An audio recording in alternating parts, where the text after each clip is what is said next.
Baik, jumpa lagi di channel Celebrate. Pada video kali ini saya akan berbagi pengalaman saja bagaimana cara kita mengetahui TDP ataupun daya VGA card ya. Nah, ini penting supaya nantinya kita bisa mengetahui berapa daya power supply yang harus kita beli atau kita siapkan untuk mensuplai VGA card tersebut supaya aman, supaya kuat, dan supaya ngangkat. Seperti itulah. Baik, sebelum melangkah lebih jauh, saya akan sedikit menjelaskan apa itu TDP atau Thermal Design Power ya. Nah, menurut beberapa artikel yang pernah saya baca, TDP adalah singkatan dari Thermal Design Power dalam satuan watt ya, yang mengacu pada konsumsi daya di bawah beban teoritis maksimum nih. Konsumsi daya kurang dari TDP pada beban yang lebih rendah. TDP adalah kekuatan maksimum yang seharusnya menjadi desain sistem. Hal ini memastikan operasi untuk mempublikasikan spesifikasi di bawah beban kerja teoritis maksimum. Nah, kalau disederhanakan, TDP ini adalah maksimum daya yang dihasilkan oleh sebuah alat, dalam hal ini VGA card ataupun power supply tersebut ya. Jadi ini bisa kurang dari itu, namun biasanya tidak lebih ya dari TDP yang tertera pada spesifikasinya. Seperti itulah kira-kira.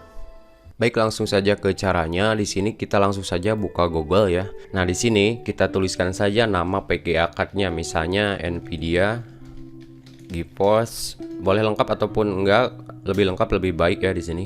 GT 1030 misalnya ya, seperti itu. Kemudian di sini kita scroll ke bawah ya. Nah, saya sih biasanya mencari yang dari situs Tech Power Up ini ya. Nah, di sini akan diuraikan spesifikasi lengkapnya nanti. Cari yang dari techpowerup.com di sini, kita klik saja. Nah, di sini sudah dituliskan detail spesifikasi dari VGA card tersebut ya, dari mulai prosesor, kemudian VRAM-nya, jenis VRAM-nya dan sebagainya ya di sini. Nah, kita scroll ke bawah. Nah, di bagian inilah kita akan mengetahui TDP ataupun daya dari VGA card tersebut. Nah, ini pada bagian board design ya. Nah, kita lihat di bagian bawah ini ada tulisan TDP yaitu 30 watt ya untuk VGA card GeForce GT 1030 ini.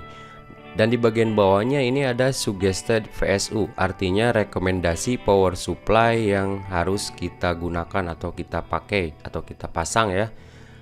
Ya, rekomendasinya adalah 200 watt nih, minimum ya.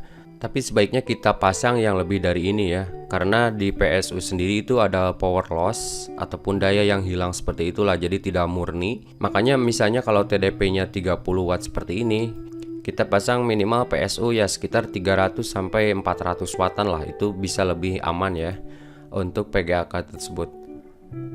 Oke, kita juga bisa mencari langsung di search di sini ya pada situs Tech Power Up. Misalnya RX 580, kita tulis aja seperti itu, RX 580. Nah, di sini langsung saja kita buka dari situs Tech Power Up-nya. Nah, ini AMD Radeon RX 580 yang biasa ya, bukan yang SP. Kita scroll ke bawah juga di sini dan cari di bagian board design ya di sini. Nah, di sini tertulis TDP-nya 185 watt dan rekomendasi power supply yang harus digunakan adalah 450 watt ya di sini. Ya, jadi dengan power supply 500 sampai 600 watt pun ini saya rasa masih sanggup dan masih aman ya. Asalkan PSU-nya yang bagus lah, yang sudah 80 plus minimal gitu ya. Baik, selanjutnya saya akan menuliskan sebuah VGA card baru, misalnya RTX 4090 ya di sini. Kita juga bisa langsung menuliskan kayak gini ya, supaya nanti langsung diarahkan ke situs Tech Power Up-nya.